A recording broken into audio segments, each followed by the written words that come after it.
Alright, so, going to be doing something a little bit different today. There's no Kevin, and we're going to be talking about Kong Skull Island. As we usually start this, Evan, go. Before I even talk about the movie, I wanted to talk about the trailer that actually got me interested in it. Because when the trailer started, I had no idea what was going on. I was in the theater, we were watching one of the previous movies we put on here, and it seemed like a Vietnam, almost like going, let's throw back. I was like, okay, I can get this. And then all of a sudden, is that a monkey? And then the trailer opens up saying, hey, this is a King Kong movie. I was like, oh.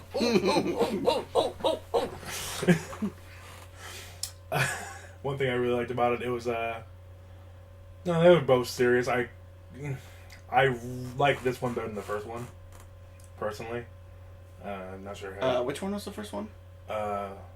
Wasn't it King Kong with Jack Black and well, it's the first newer ones. There was a Jack Black one. My bad. Yeah, I was trying to remember which one it was. Yeah, that it's like takes place in the 20s or 30s, right? Yeah. Okay. Yeah, I remember that now. Okay. I thought it was much better than that one. Yeah. Yeah. I don't even really remember that movie that well.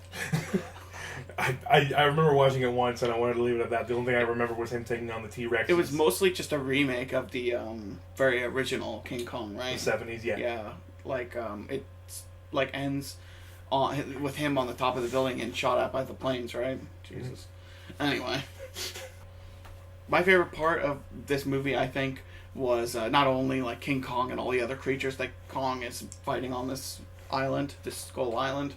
The fact that they set it in the 70s, I don't know, just give it a really cool feel. The atmosphere. Yeah. It felt almost unrecognizable as to like, because we're so used to watching movies that are now. Yeah. Like you can probably go back watch The Matrix and you're like, oh, I remember the early 2000s. But like this one, it was almost like Stranger Things, how you could not mistake that time period. They had just pulled out of Vietnam. They showed you a few shots. They're in Da Nang, they're in Saigon, or some other part of Vietnam.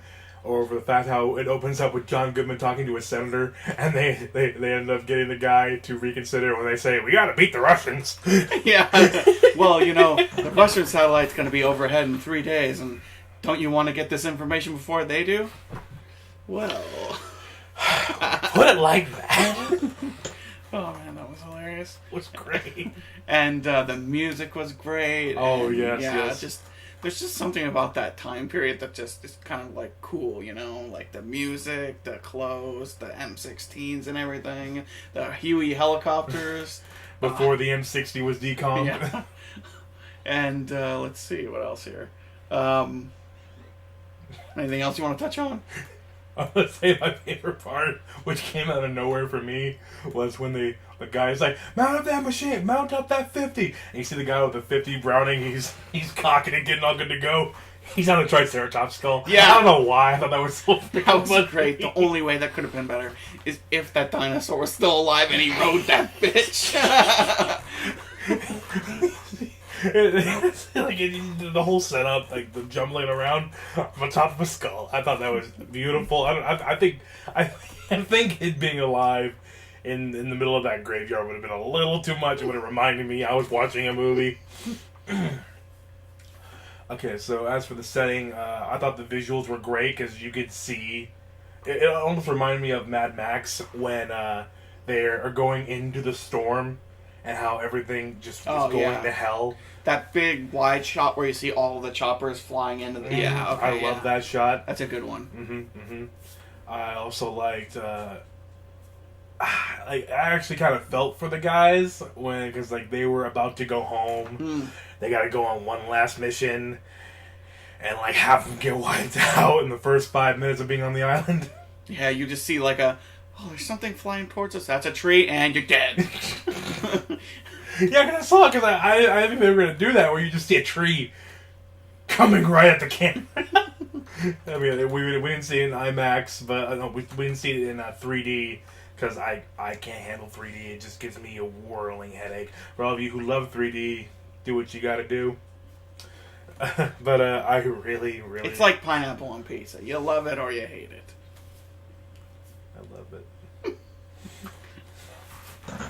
Thank care how many people think I'm going to go to hell. I like pineapple on my pizza. But let's see. The characters I thought were very, very interesting. They showed you a little bit of backstory for a couple of the ones who were obviously going to make it, like Samuel. Well, make it through the first encounter, like Samuel Jackson. The fact that it looked like he had nowhere else to go, and the war was the only thing keeping him going. There was. And he found a new cause in this. He found a new cause. I felt bad for the soldier whose name I probably am not going to remember because he wasn't there that long. Who kept trying to come up with a new letter to Billy. Oh yeah. That was very sad. Okay, we both said to each other while we were watching the movie. He says to me, "They keep showing that guy." I said, "Yeah, it seems like there's something up with that guy." It was weird. They just kept on touching back on him so many times, and then I forgot about. Just gets eaten. Yeah. So quick. Yeah. I thought it was going to come back around, and there was going to be something more to his character, but no, he was just fucking gone. It was really weird. I almost forgot about that. What happened to that guy? He's got eaten. Remember? Huh. He shot at that cricket type bug, and then he hears something behind him. He turns around, dead, and you just see blood splatter. Because it seemed like the movie. The movie was a little over 2 hours. I think there was a hidden scene where he was going to sabotage it or something like that, but he never got the chance to. I think they cut that. I think whatever he was doing, they just cut it because they put a lot of emphasis on. Oh, here's a guy. He's wearing the jacket. He's got the helmet. You don't see his face. Then they cut to another shot of him. You just see like the helmet aviator, like pilot one. You just see the stash and the bottom part of his face. I'm like, third time, you're going to be important. Nope. I think that was just a bad editing choice. Yeah, maybe. Or maybe there was something that we just didn't see, or we're looking too much into it. Maybe, yeah. A lot of movies follow certain tropes, they follow certain paths, they like to show off a little bit. Oh, you know that thing you just saw? We're going to bring it up again. Kind of like when they were going around the graveyard, and the dude lights a cigarette, and he flicks it after he just lit it. Dude, put that out. Throws it, and then it just explodes. I'm like, oh, hey, Chekhov's gun. They're going to use it again in a minute. And they do. Like, there are just certain tropes, certain things that they love to show you over and over and over. I don't know if it's to get you along with the ride. I don't know if it's to get, hey, guess what's coming up next? If they were just pulling a fast one, they pull the fast one. I think that could maybe, just maybe, on the sliver of hope, that was for us. And they're going, hey, remember this guy? Because it's not going to matter. One thing I do want to touch upon is John C. Reilly's character. I'm not the biggest fan of him. For similar reasons, I'm not a big fan of Will Ferrell.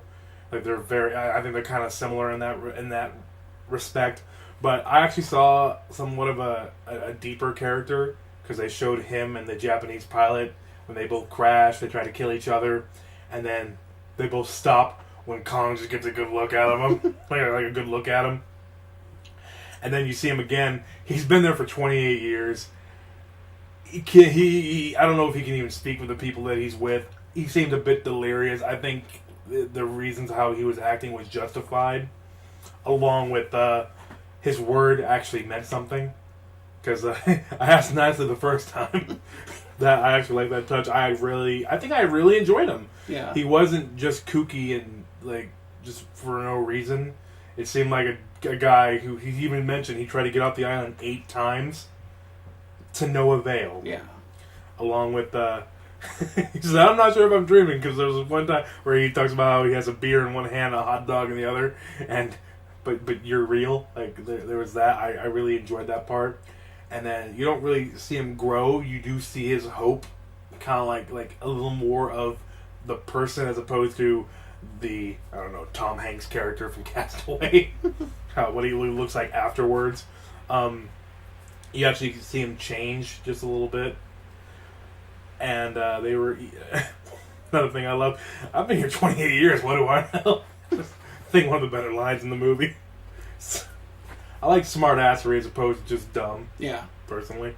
And at the very end of the movie, as the credits are rolling, you get to see him with flowers, and he's going to the home, and that's when I think I started tearing up. I knew it was gonna happen, but just like, even though there was no words said, there was just music and credits rolling. You see his 28 some odd year old son and his wife, and you just watch her stop. Mm-hmm. Like the whole and world, she even just drops the crash, the stuff that she was carrying. Mm-hmm. That realism, I don't know if realism is that.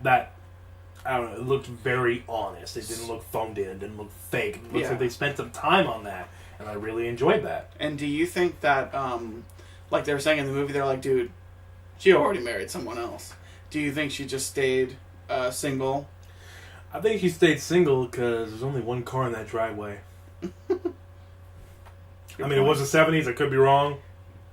But the only person who answered the door looked like his son.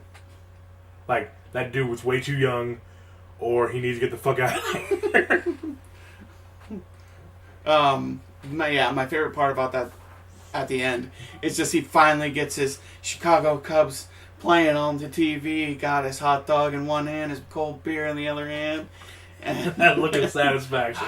I'm home. Yeah, so he was a high point of the movie for me, man. And then, let's see, who else should we talk about? Samuel L. motherfucking Jackson. Now, I turned to this guy, a part of the movie, and I'm like, I don't know who I'm more afraid of, Kong or Samuel Jackson's character in this. Man, he was just a man who, he got, he wanted to come here to continue his fighting, and Kong gave him a reason to keep fighting. It was definitely how often is Samuel Jackson the secondary bad guy? Yeah, I wanted to see a little bit more of that. Mm-hmm. I'm gonna admit I could see his age was starting to show. No offense to the guy, but everything he was doing, he was either standing in spot or he had to be sitting down. Yeah. Granted, he was a lot older. They're in a hotter environment, but it seemed like he seemed worn out. Maybe that was because the war was as long as it was. Yeah.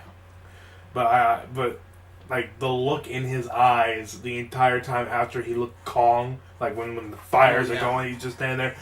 That look he had when he was staring at Kong and Kong was staring back at him before he turned around, that look, those eyes never shifted, and the corniest line in the world is the eyes are the windows of the soul, and that's what I saw the entire time. Once that had happened, it seemed like the fire in him had kicked back on. Yeah. He was ready to take that Kong down. So, Well, you can't keep a good Kong down. Hold on to your butts. That was a famous line from Samuel Jackson in Jurassic Park, and he says it in this movie. It wasn't even that funny, but it was you don't even know his name in the Jurassic Park movie. He could have had the funniest name in the world you'd never even know. And just to hear him say that again, it just traveled back in time when I was 5 or 6 when that movie came out. Hold on to your butts. A stupid line. And after, over 20 years, it's still funny. Samuel Jackson. Tom Eddleston. It's really hard for me to imagine him anything that's not Loki. After what I've seen for most of his career, I saw him in a TV show called I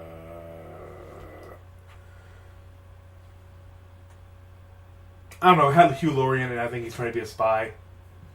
Oh, The Night Manager. That one. Okay. Could not remember it. I kind of liked him. What I couldn't get was how quickly his character shifted. It seemed like at the very beginning, he's a mercenary that wants money. Mm-hmm.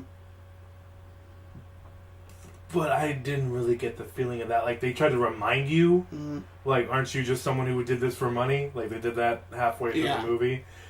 He seemed like a pretty good guy all the way through. So I kind of feel as though the beginning introduction and that, hey, aren't you a bad person? That was reminding us, oh, look, this guy's changing. But it seemed really unnecessary. Yeah, it was really, it was it just happened. Yeah. Yeah. It was his character. I liked him in the movie. you're supposed to root for the good guy, but he seemed out of place. Yeah. I can't really justify him being there, other than I'm a tracker and I'll do it for a whole 10 minutes. I like I like in these movies how the Kong or the Godzilla is like the bad guy, and then all of a sudden we introduce a new big bad, and all of a sudden sometimes like the Kong or the Godzilla will save the people, and that's what happened in this movie. It was really cool. But what about the big bad in this movie?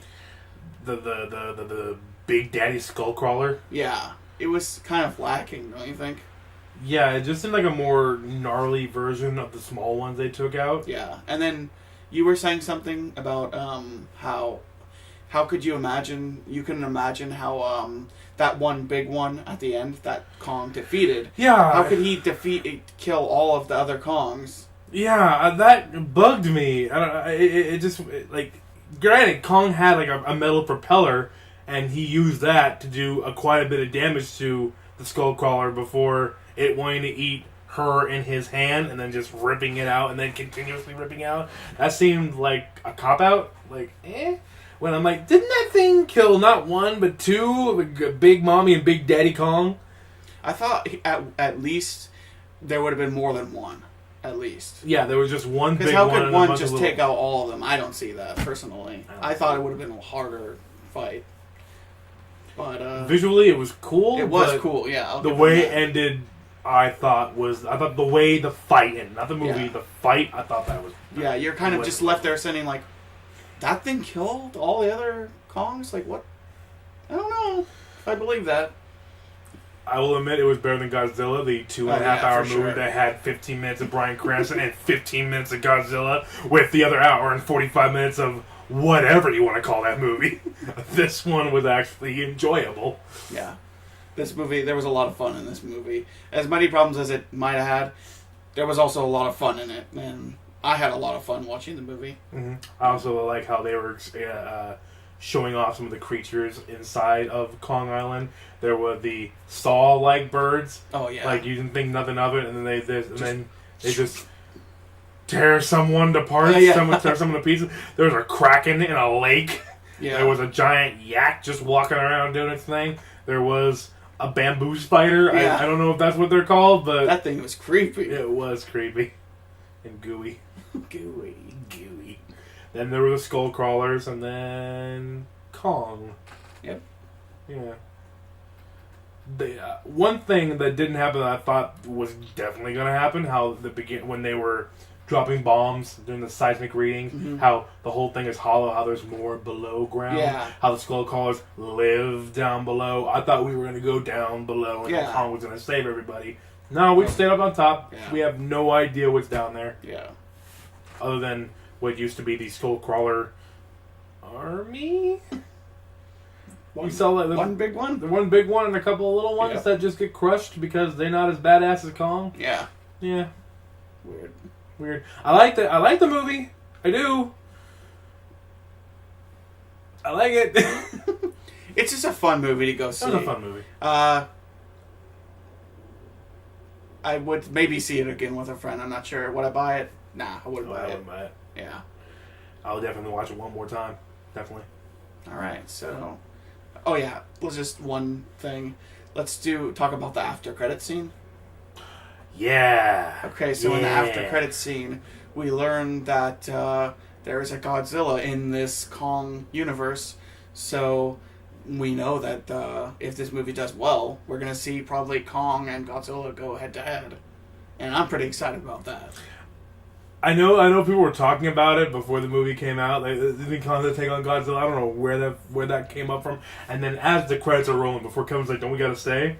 We're sitting there, and I'm sitting there. It's like, "Hey, look, Godzilla, Mothra." Like, it just started listing off the Godzilla people. I'm like, "Oh, they actually are gonna do the tie-in." And then you just see pictures of Japan and bombs dropping, and then Gojira. Gojira. Yep. I'm kind of excited, and there's probably going to be a thing on Twitter pretty soon. Are you hashtag Godzilla or hashtag Kong? I'm sure they'll do that. And you know what they'll probably do? You're going to hear it here first, folks. Really? We're the first? Those skull crawlers or something else is going to come in the middle of them fighting, and Godzilla and Kong are going to have to team up and kill whatever the forces are. And then they're going to look at each other, they're going to nod, and then go their separate ways. And then we're going to be like, what? You heard it here first, folks. That's what's going to happen. I betcha. Didn't we do the same shit about the John Wick Chapter 3? What, John Wick has to take on Kong and Godzilla? And then Cassian comes in and lends a hand. All right. Well, that's our movie chat. See you next time.